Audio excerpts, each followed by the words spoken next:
If you are here live, sorry, I gotta turn down my son's monitor really quickly because he's resting. Well, hello, welcome in. If you are here live, welcome. And if you're watching on the replay, welcome as well. I thought it would be fun today to sort of chat about what are some strategies, particularly for the super busy folks, particularly the mom crowd, which is, sort of who I think about oftentimes when I'm creating my content because I am also a mom of a little. And so, one of the things that I think about a lot is what kind of strategies or what can we do to make life better or easier for ourselves in a way that feels reasonable. Because I feel like the main thing I hear from moms in particular, especially like moms with young kids, is this whole like this piece about I don't have time to work out or I don't have time to do X, Y, and Z. And I totally feel that because I feel like the mental load for us moms is one that is, one that is, okay, I just want to make sure all of my messages are available to see. So in case people are coming in and commenting. One of the things that I find is really, tricky as a mom is to make that time. But I think one of the biggest obstacles for us as moms is that a lot of times there's this sort of invisible mental load and we feel like we can't offload it. And I notice this a lot, with the mom groups that I talk to and the moms that I talk to in real life, as well as just some of you guys that talk to me in the comments section about like how do I make time. And for me, I think the biggest obstacle we have to reach first is how do we give ourselves permission to not get everything done? Because I think that is really, the tricky part, the bottom line of, all of this is because we are not superwoman in spite of, I think what we are made to believe by the things that we see on the internet, or you'll see Instagram feeds of like the perfect pantry or the perfect playroom and all this stuff. And so I think it can be really easy to be misled into thinking that, like, particularly people on the internet are like have it all together and they have everything kind of stacked with them, and that they're fit and that their house is always clean and their dishes are always done, and so forth and so on. And so I think the first thing we really have to do is give ourselves permission to make that time for ourselves and acknowledge that we're not being selfish by making time for self-care and for taking care of our health. And in fact, what we're doing is good for our families because we're demonstrating to our kids that we care about ourselves and we care about our health, and models that behavior for them. But it also gives us, this sense of how we reflect that in like setting our own like health, because we're telling them like, because I care about myself, I'm making time to, exercise and take care of myself. And also you give yourself the potential to live longer, right? Like more time with and for your family. And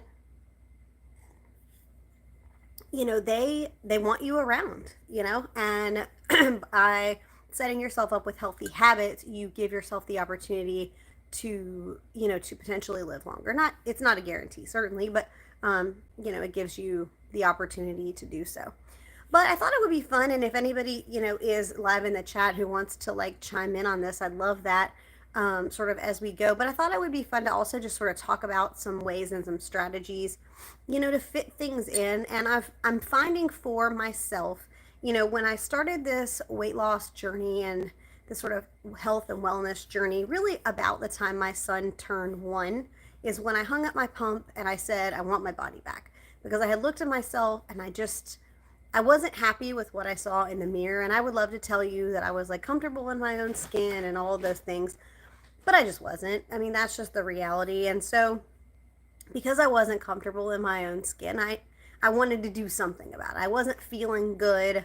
I was always like out of breath and tired, and some of that is just being a mom of a 1-year-old, but some of that I think was also just the shape that I was in, or lack thereof, from a physical health standpoint. And so when I started, working out, I was primarily lifting weights or exercising through YouTube at nap time, because that's what worked best for me in that sort of season. And some days it still does, but my son is 4 now. And so because he's 4, he doesn't, his naps are less consistent and soon will no longer be a thing. And I know I'm very fortunate because I know a lot of moms don't have 4-year-olds that nap. And so I'm just going to count my blessings and, and call it that, because, if I don't, I don't want to jinx myself, quite frankly. And so, it's a situation where I'm transitioning myself, and I have transitioned myself primarily to a workouts in the morning person. And right now, that's what's working best for me. And I do find on the days that I get up and I go ahead and get my workout in before the day starts and everything, I am much better mentally than I am when on the days that I don't. Like, I'm just less foggy on those days. And so I think that's really beneficial for me in this particular season, but I know that might not work for every mom and for every parent, because some of their kids are, still waking up in the middle of the night and things like that. So that might not be, appropriate given that. But the other thing is, I think when we think about, what strategies are we going to use as busy moms, busy people, I think we need to really give ourselves the space to take small steps rather than sort of dictating this, like, I need an hour or whatever the case may be. And, I think we underestimate the value of just like consistent small steps. Like, if we take into account our soda intake, for example. So let's say, we're drinking, full calorie sodas or like heavy calorie coffees like at Starbucks, right? Even if we just pull back one day a week of those, or, we find some sort of like alternative, it's still a healthy habit, but it's like a smaller healthy habit. It's something that doesn't have to feel massive or overwhelming. And when we think about things like exercise, for example, this is a great example. And honestly, one of the things that's been really interesting to me, and I'm working on a video now, I just started it, so you guys won't see that for I got another like 25 days on it, so it'll probably be, next month or so by the time you see that. But on the notion of like exercise snacks, and essentially it's the idea of building muscle or, improving our bodies with just small increments of time. Now, this is specifically referring to like micro minutes, like just taking like 30 seconds to a minute of participating in an activity. But this really could mean, so much as like small windows of time, right? I think we underestimate, let's take 20 minutes of our day. Maybe we have an hour of free time. Maybe we don't spend it all doing exercise. Maybe we give ourselves 20 minutes or 15 minutes and just, see what we can accomplish. Because I think when we take those small windows of time, we give ourselves the opportunity to be more productive. And I see there's a couple of folks like live in the chat. So if you have thoughts or you want to, comment or talk about how you use healthy habits, please, please, please. I want to hear from you guys. So feel free to comment and let's chat together. So, but the other thing too is that I think when we get stuck, sort of in, what do I want to say, like in like plateaus, right? I think that can feel like the time that we want to like give up or quit. And it's like, well, what am I doing with my time? And at that point, you really just have to give yourself the opportunity to just keep pushing through. And I know that can feel really challenging for some. And I think part of the reason, and I've done a couple of videos now at this point on my Whoop and my Whoop strap, and part of the reason for that is because for me, that serves as my accountability. Because mentally, I have a history of being very good at like making excuses, particularly when it comes to like exercise and fitness. And, up until a couple of years ago, like the idea of sweating or the idea of, getting like overheated was a real concern for me. And I think partly because I had a history of that as a kid. Like I have more than one memory of like passing out because I got too hot. And now, as I reflect back on it as an adult, I was probably underhydrated because I did a terrible job of drinking water. And now, I laugh at all the memes that I see on Instagram and stuff because it's like we send our kids everywhere with water bottles. Like if they go more than 5 minutes without having a drink of water, we're like hounding them with water bottles. But as a kid, I didn't bring a water. That wasn't a thing. We didn't bring water bottles to school. Like, but I'm a millennial. So, it's just interesting to think about uh, just the kids today and sort of the things that we do compared to what we did as kids. So my point being is that I personally did not ever do a very good job of hydrating as a teen, as a young person. So probably what was happening to me is that I was dehydrated, and that's why I was passing out more likely than not. But the Whoop strap, and the reason that I like it so much is because it will tell me, and I can't show you because my phone is what I'm using to talk to you guys, but it will show me what I'm capable of that day. It tracks my body information, and so it can tell me, what my like physical capacities are for that day. And I don't give the opportunity to trick my mind into being like, oh, well, we can just take a rest day. Like, no big deal. We did a hard workout yesterday. And that for me really, really, really changed the game. And then the other piece is, I also did Noom for a little while. I did my exercise piece first.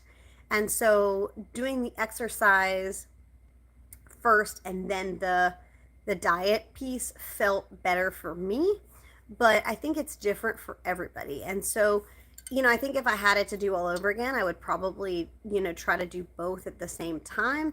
But in that season, of having a 1 year old, like that just didn't feel feasible for me. I didn't feel as strong in that, and so I started by building the fitness habits first, and then moving into the food habits, the nutrition habits next. And I think that's part of why I liked Noom so much is not even, yes, partly for the tracking, but also I think because of the education of it all. And for those of you who don't know, I'm a psychologist. I'm not a psychologist. What am I talking about? I'm not a psychologist by trade. I'm losing my mind today. I'm a therapist by trade, and so psychology. That's what I was trying to say. Psychology is a big like part of my life. I find the research and learning about this stuff all really interesting, and so having Noom and understanding the psychology of food was really cool to me. Now, do I think that it's the perfect solution? No, I really don't long term, because I think you have to be really careful from a, what's the word I'm looking for? From like an ED perspective, you kind of have to be mindful of what examples you're setting and how you sort of take stock. And I think that's the one sort of, and now granted, there are like 10 zillion modules on Noom, and I only did, I don't know, a couple hundred. Um, and so, because of that, I may have missed some stuff. So I don't want to speak out of turn and say that they don't do it, because I can't say for sure that they don't do it. But what I will say is that, with the modules that I did on Noom, they really are like weight targeted. And while that's good, there's nothing wrong with having like a specific set goal weight in mind. Sorry, my cat is on my counter. Cat, get off the counter. Of course. While there is a specific like goal weight in mind, and there's nothing wrong with having a specific goal weight in mind. I apologize, friends. There's nothing wrong with having a specific, I'm gonna have to take you with me to the kitchen. There is nothing wrong with having a specific goal weight in mind. The problem comes in when, if that's all you're focused on, once you hit that goal weight, then what? Then what happens? Where's our motivation? Where's our drive to, keep moving forward and, do something different? As opposed to if you've got yourself in a situation where you're losing weight while you simultaneously have these other goals in mind. Maybe they're related to fitness or habits or whatever. So sorry, friends. I am just a walking disaster now. Whatever the case may be, you know, that sets you up for more long-term success. And what's interesting is um, what's interesting is that I still get emails from Noom from time to time about like offering me to come back. And I wonder if it's for research purposes, they want to like keep their numbers up, or if it's because they have the people who like stop kind of participating at the 6 month mark, if those people tend to like regain the weight back because excuse me, it wasn't sustainable in the long term. So of course I can't know that, I don't work for him, but I think having those checks and balances and learning how to do those things served me well and continues to serve me well, in the long term. And I think that's why I've been able to maintain my weight loss for, over a year at this point, is because I built those healthy habits, and I continue to use those healthy habits rather than just focusing on a goal weight, because I met my goal weight at that point. And I have new goals now. But as you think about your goals, it's important that you think about, what are the things that I'm doing that will be sustainable long term. Because I think when we get in the headspace, and I think about like, as we're moving into summer, I know that there's going to be another sort of weight loss wave, the getting ready for summer. And there's nothing wrong with that. And honestly, if that's something you're thinking about, there will be a video going up on Monday about this. We got to start now, because if you don't start now, you're not going to be able to get there. And honestly, it's a situation where even starting now, you still may not get quite where you want to get, because, sustainable weight loss takes time. And I guess certainly if you wanted to, you could do something extreme. I was watching one of the guys I follow on Instagram. I can't think of his name off the top of my head, and of course I can't look it up right now. But basically he was saying like, don't go into a calorie deficit and do like sustainable stuff. Just like cut super fast and then be done with it, and then just go into maintenance calories. And I'm like, that might work for you, but that doesn't feel sustainable to me. That doesn't, I don't know, that just wouldn't work for me. That mindset wouldn't work for me. Now, he's in great shape. He's buff and stuff and all the things. And he's also, a guy. And so that's another kind of component too, is that, the way that we sort of do things, is impacted by, by all of that. So, that's also something to keep in mind when you think about like what trainers you're listening to, right? Because the needs just aren't the same. Hopefully that makes sense. And the body composition is not the same. So, and when I think about,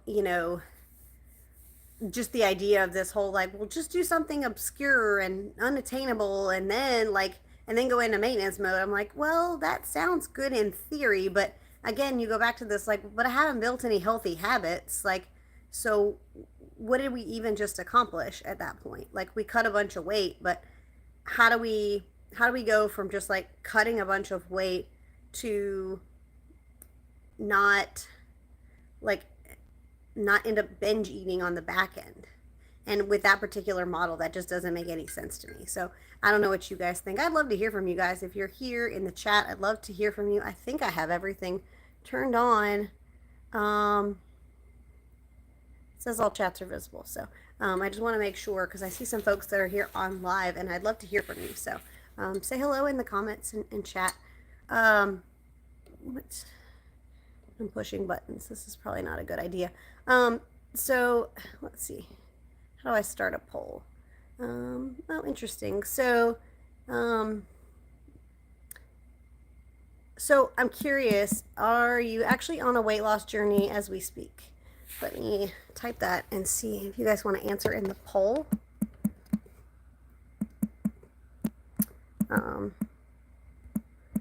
This is kind of weird. So I'm curious. I started a poll. So I'd be curious to know if you're watching, live or even on the replay. I think you should still be able to answer the poll. Are you actually on a weight loss journey, or are you just here because you love me and you're one of my like people, which I know is always a possibility when I do these sort of things. So the other thing I want to talk about is nutrition. And I think when we think about like healthy habits for nutrition, I feel like a lot of times there are two schools of thought. There's either the school of thought that everything is going to be like bland and boring and uninteresting, or there's the school of thought where people think that it's going to be like too time consuming to do or unaffordable or unattainable. And while I do think, and right now, honestly, like all food is expensive, let's be real, I think that when you get into a space where you're in one of these two camps, it can feel really confusing and be really defeating to try to lose weight and sustain it. But I think the thing that I have found for me personally, and I'll be interested to know if you guys experience too, is that the simpler and less complicated that I can make it, the better off I am, because I really don't have a lot of time. I don't like being in the kitchen. I'm not the primary chef in my home, and that's not something everyone is fortunate to say. My husband is the chef in our family, and he's a rock star at it, and I'm so thankful for him that he does that. But when I think about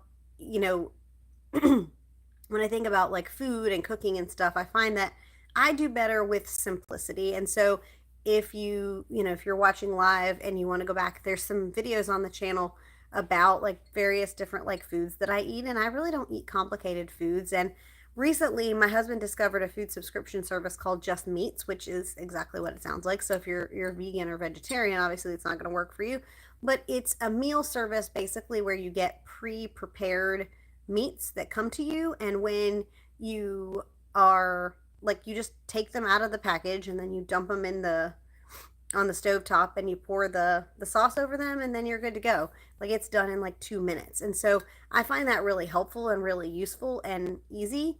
And again, primarily my husband does the cooking in our house, but I think I could handle it. I could manage it if I wanted to. And that is a terrific way of meeting those protein goals, which in weight loss is really crucial for staying full longer. And I think that's the other piece of it too, is that I think people assume that you got to eat salads all the time, or that you can't like enjoy food.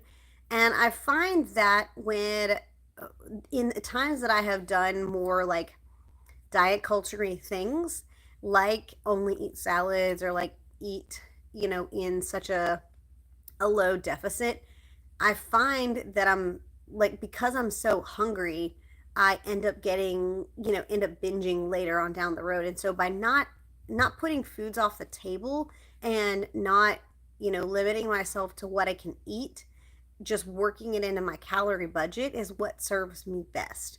And so everybody is different, certainly. And, I was in a recent video, I talked about the podcast with Dr. Mike and Lane Norton, and they were talking about how every diet is equally bad. And I'm sure that is true, because every diet is equally bad in terms of like its success rate. But what matters most is what you're going to stick to long term, what's sustainable for you. So he was basically saying that, like, pick the thing that feels the least restrictive and stick with that. And I think that's the piece of it that people miss, is they get so bogged down or like so distracted by that like end goal on the scale. And especially if the scale is not moving in the way that they want it to, then you get even more stuck. And we'll talk about that in a second. But, when we get to this place of like needing to be in a calorie deficit, you have to find the thing that works for you. And so for some people, that has been intermittent fasting. For some people, it feels like keto. For some people, maybe it's the carnivore diet. I've heard people say they really like the carnivore diet. I think that's terrific. I don't think I could personally do the carnivore diet, because I looked at it, I contemplated a video, and then I saw what like the potential for flu-like symptoms, and I was like, nah, dog, I'm out. No, that's a no for me, dog. Like Randy Jackson on American Idol, that's a no for me, dog. Because I don't want flu-like symptoms. Oh, hi, welcome, Marcelo. I'm a mom of 4 and 5-year-old. I'm down 30 pounds and trying to avoid prediabetes. Yeah, absolutely. And that's the thing too, right? Is that weight loss and healthy living doesn't just have a positive impact on our like physical, on our like mental health or any of those things. Like it can potentially be life saving. It could potentially, help us from developing diabetes. Um, a mom of a 4 year old and a 5 year old. My son is four also, so he is quite a hoot. I'm sure you have quite the fun time with a 4 and a 5 year old. And congratulations on your weight loss. That's incredible. It really is, I think, at least for me, and I'll be interested to hear what you guys think, is, I feel like now that I'm like at the sort of like other side of the weight that I wanted to lose, like I feel so good that I don't want to go back. And I think that's a lot of it too. And I think part of the reason why I think Facebook groups and things like that of people who are successful and things like that can be really encouraging is because like it's like yes, this is possible. I'm doing the right things.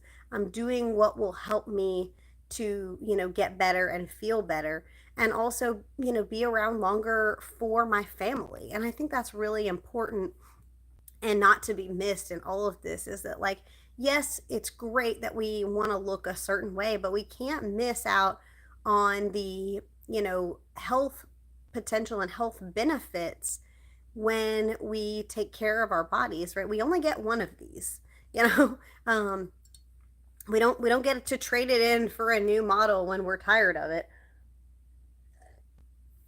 It's not like husbands. No, I'm just kidding. Um, sorry, Justin, if you're watching. I'm just kidding. But we only get one body, right? And I think we have to learn how to love ourselves. And for some, I think that's easier than others. For some of us, we grew up and we looked a certain way, and that was fine and everything, and then our bodies changed. And that was very much my experience. When I was younger, I was probably a pretty picky eater.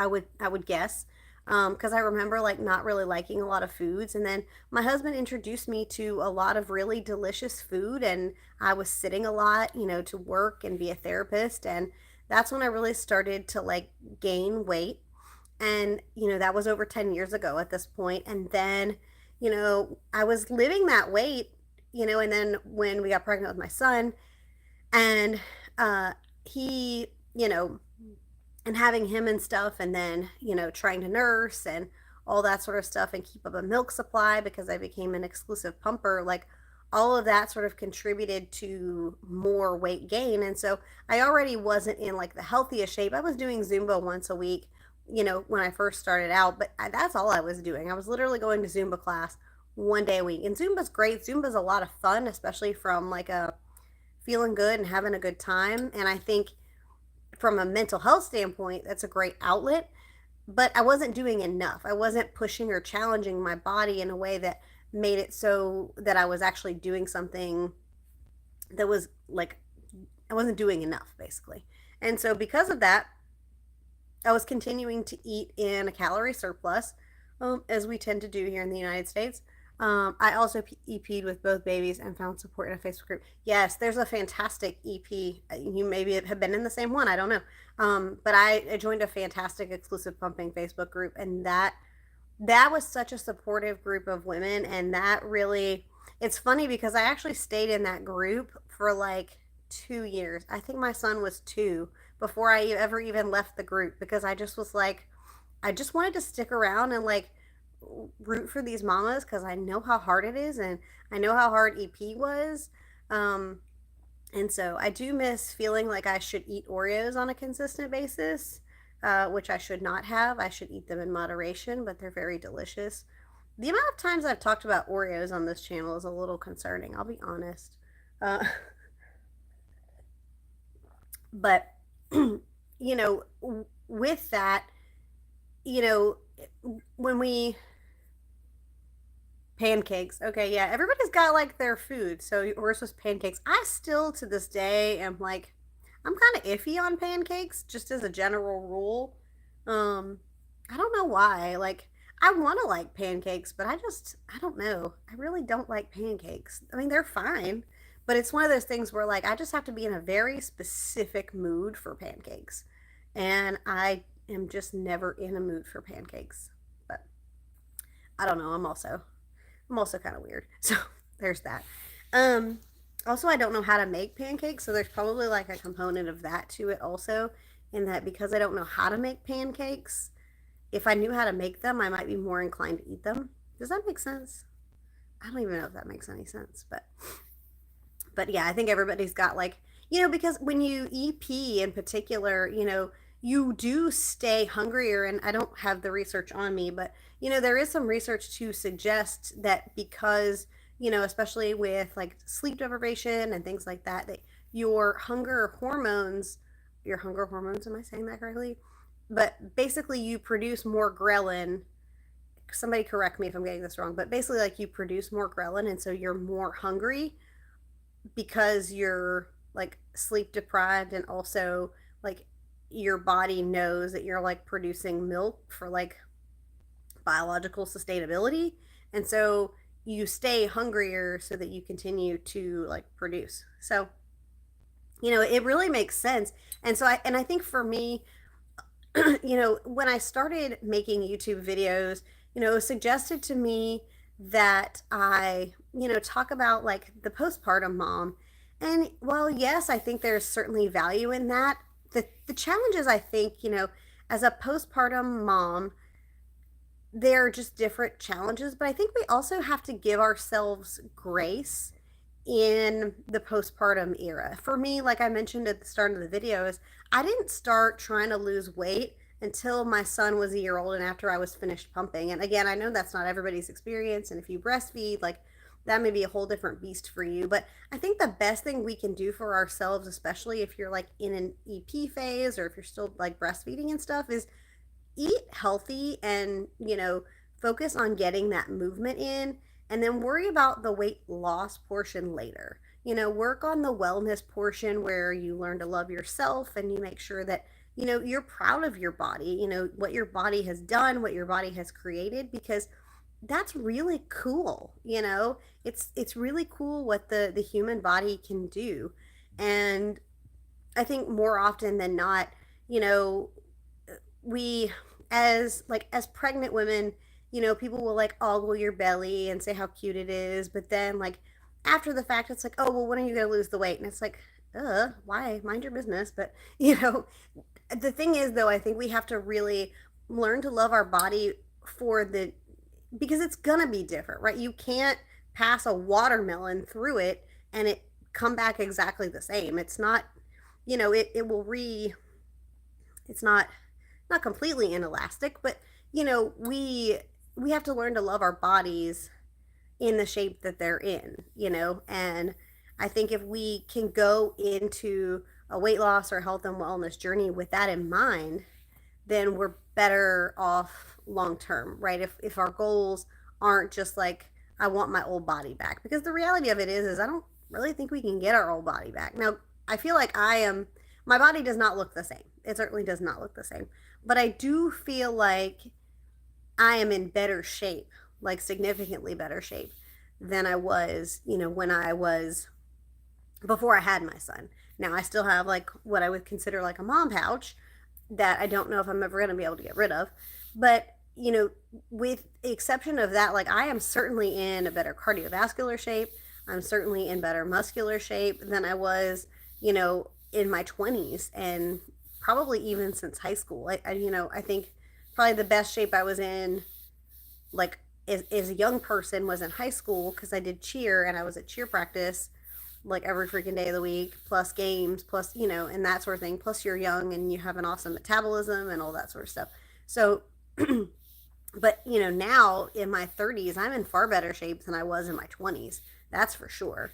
I was kind of I did several like sort of yo-yo diets over the course of my life, and I tried to lose weight on different occasions, but I was doing that like non-sustainable thing where I was just like eating in a super low calorie, and they say that can really mess with your metabolism. I don't know all of the like scientific details, so I don't want to speak out of turn here while we're on the live chat, but you don't want to put yourself in a position that you're eating in such a low calorie budget that you're putting your metabolism out of whack in the process. And that can be, a long term, like that could really be a hindrance in the long term if you've cut yourself to such a significant calorie deficit that your body can't compensate for that. Like, to be honest with you, I don't know what that looks like long term, but it can't be good. It can't be good. So that's one of my recommendations to folks when they're thinking about like living in a calorie deficit is, rather than just like picking some random number off the top of your head, choose track your calories first. Track what you're actually eating, and then take 15 to 20% of those calories away as that like sort of initial deficit. And you may end up having to take some more, as your body sort of progresses and figures out what you're doing, because it will, and your weight loss will slow, because it just does.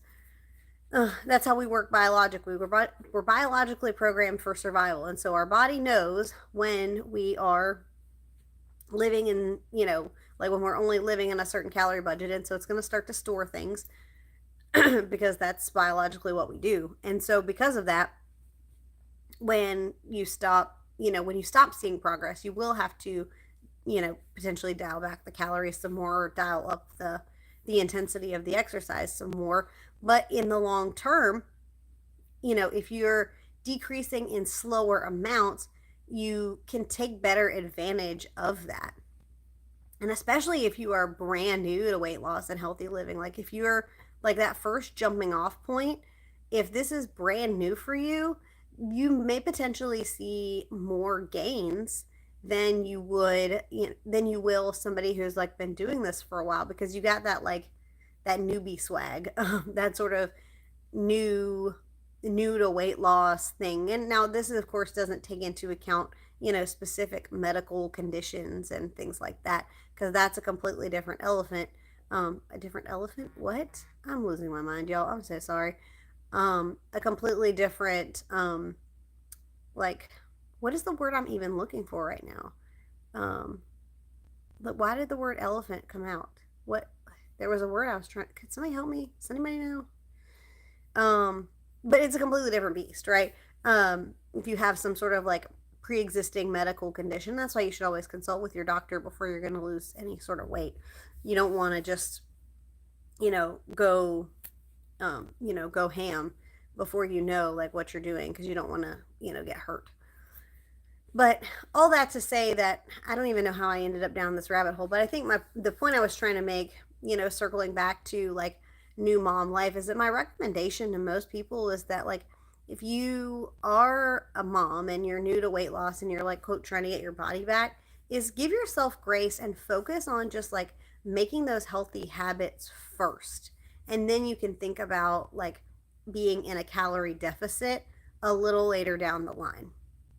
Because if you're in a calorie deficit, that whole like time, that potentially, I don't know what that looks like, but I would imagine that doctors like frown upon that, especially if you're trying to like produce milk and things like that. So A, learn to love your body, but B, also find those healthy habits that you can start doing then. And so when you're ready to, sort of get your body back, you already have yourself set up to do that, right? You've got yourself set up with eating healthy vegetables and fruits, and having well balanced meals. You've already got yourself eating adequate protein targets.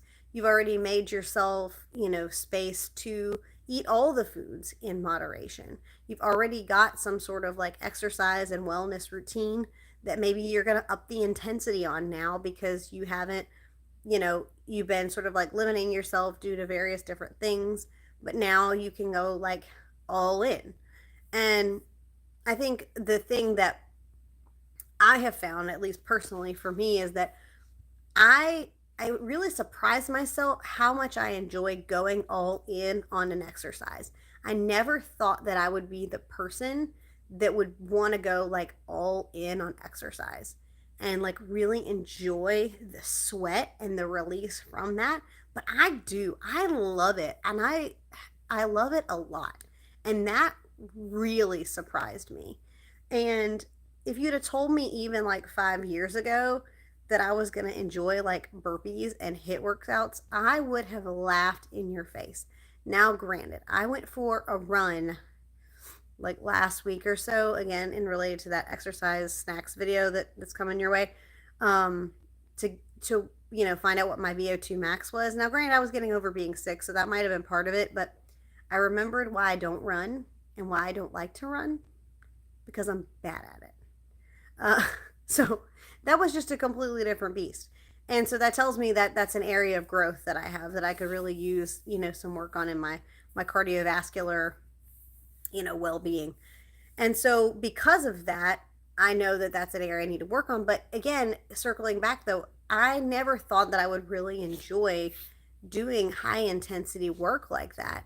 And so to discover that about myself or to become that person, I don't know which came first. I don't know if I learned to love it because of the results I was seeing, or if it's that like I just learned to enjoy the release of it. But I think if you can get to a place where you're enjoying whatever the exercise is that you're doing, you'll be a lot more successful in the long run. And lately I've been thinking a lot about, and that's probably how it's going to end up being reflected in this chat too, is I've been thinking a lot, not just about like weight loss, but just like maintaining the weight loss, because I think that's the piece where, it's like Lane said, like, we don't have a weight loss problem. We have a weight maintenance problem.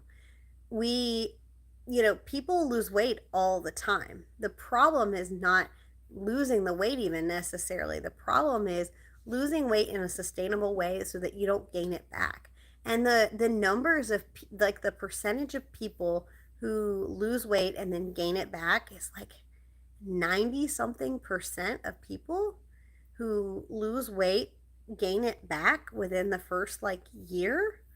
And like that is just, that's startling to me, especially as somebody, and I think it can feel really discouraging, if you are on a weight loss journey, to hear that statistic and be like, well, why am I even bothering? And I want to make sure that I'm helping people who ask me for help or showing up for help. I want to make sure that I'm giving people sustainable ways so that in a year from now, or once you've reached that goal weight, you don't end up one of those people. Because I don't think it has to be that way. Just because it is that way statistically doesn't mean that it has to be, and you don't have to be part of that statistic. And so I want to encourage you, if you are on a weight loss journey and you see that statistic, or you just heard me say that and you're like, holy crap, don't get discouraged. That doesn't have to be you. It's only going to be you if you make it you. And it's only going to be you if you don't do it in a sustainable way and find new habits to build. And I think we underestimate the capacity for small change leading to big results. Because each little, I had a, what is his name? His name is Eric. He's on Instagram. I will try to put his stuff in the, once this goes live, like once the live is over, I can add stuff to the description bar, but I'll try to add his Instagram. But he did a really great model about like weight loss and healthy living, and he used Rice Krispies as an example. And he had a bowl of Rice Krispies, and then he basically was like taking out one Rice Krispie at a time. And basically his point was that each day that you are doing healthy habits, that you're making positive changes, is going to be, you're taking out a piece of rice. My brain is not working now. And so it doesn't look like much has gone from the container, right? This would be a lot better example if I actually physically had something to show you. It doesn't look like much has happened, but over time, right, eventually you will see a dent. But if you stop before you ever see a dent, then you're never going to get anywhere. And that was sort of his point, is that like it takes, every single day making those choices, making those changes, and putting the rice over here to finally see the results. And so the consistency is key. And I think that's with anything else, in healthy, healthy habits, in all of it, is that consistency of whatever it is key. You don't want to go ham for a week of workouts and then take an entire week off. If it's not feasible for you to work out 5 days a week, don't start there. Set your goal, set your bar at something that's reasonable. If you're a person who doesn't work out at all, start with at least 1 day a week I'm going to do some sort of workout. I would recommend making it some sort of full body workout. And if you're thinking about body recomposition, I'm personally going to recommend weightlifting to you. But everybody, do what's fun to you, do what you'll do, right? If you won't lift weights, but you'll dance, go dance for 30 minutes, an hour, whatever that reasonable piece is for you. And then once you do that, once you're consistent with that for, a week, 2 weeks, 3 weeks, then add another day, or maybe add 2 days if it feels good enough to you, whatever feels manageable. And I think the other piece is don't wait until like things have slowed down, because things are not going to slow down. And if you only are able to do healthy habits when things are slow, then when times get hard, when life gets busy, you're not going to make that time. That's going to be the first thing to go. And so make sure that when you're doing this, you don't just do it in like slow season, because during busy season, you're going to need to be able to keep doing these habits. But the other piece too is that, if we if we live, if we want to continue to live like this, we have to be able to, build the habits that are going to be able to like take us all the way through. And we have to be able to like build upon the habits. Hopefully that makes sense. And then quickly, before I let you guys go, I did want to address a couple of questions that I saw on YouTube from different comments. And I had replied to each of these comments, but I thought it could be useful and helpful because I had some specific questions. I had one specific question about like targeted fat loss and basically like lower body fat loss. And I think the thing that I really want to make sure that is clear and understandable is that I don't get the impression from any of the reading that I've ever done that you can target or spot reduce fat.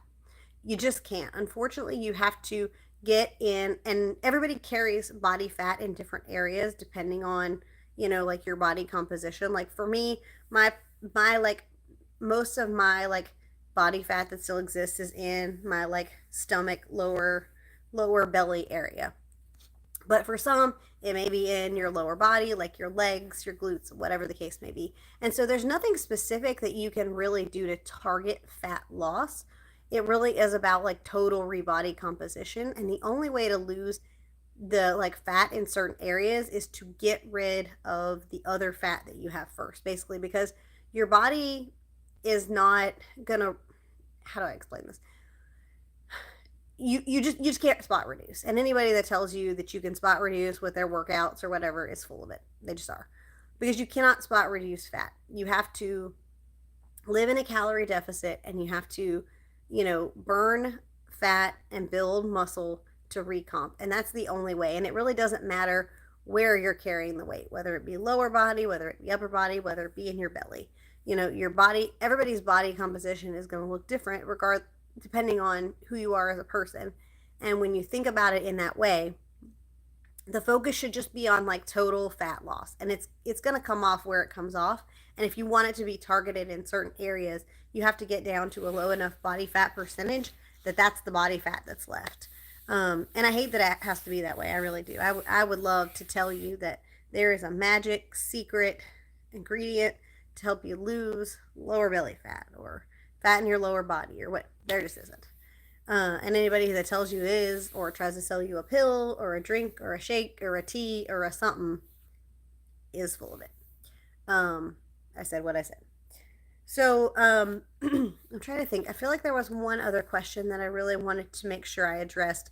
And I mean, one of the primary questions that sort of like triggered this video for me is the question was really just about like, how do you make this a part of your life without it taking over your life? And we really we touched on that at the sort of primary start of this live, so I won't rehash it, but really it is about just making small change, doing things over the course of time, and then eventually those become habits, and then it just becomes part of who you are. And you kind of have to get yourself to that place. But if anybody else has anything they want to say, add, ask, I would love to hear from you in the comment section. Otherwise, I'm going to jump off of here because I have talked for like 50 minutes at this point. Hopefully it was useful or helpful in some kind of way. And if you enjoyed it, YouTube, I can't even think today. YouTube should recommend something that they think you love, and I hope you love it too. So if you liked this type of content, I make lots of other content like this. So make sure you subscribe to the YouTube channel, and there's lots of other content like this that is significantly less rambly and more concise. So thanks for watching. Bye, guys.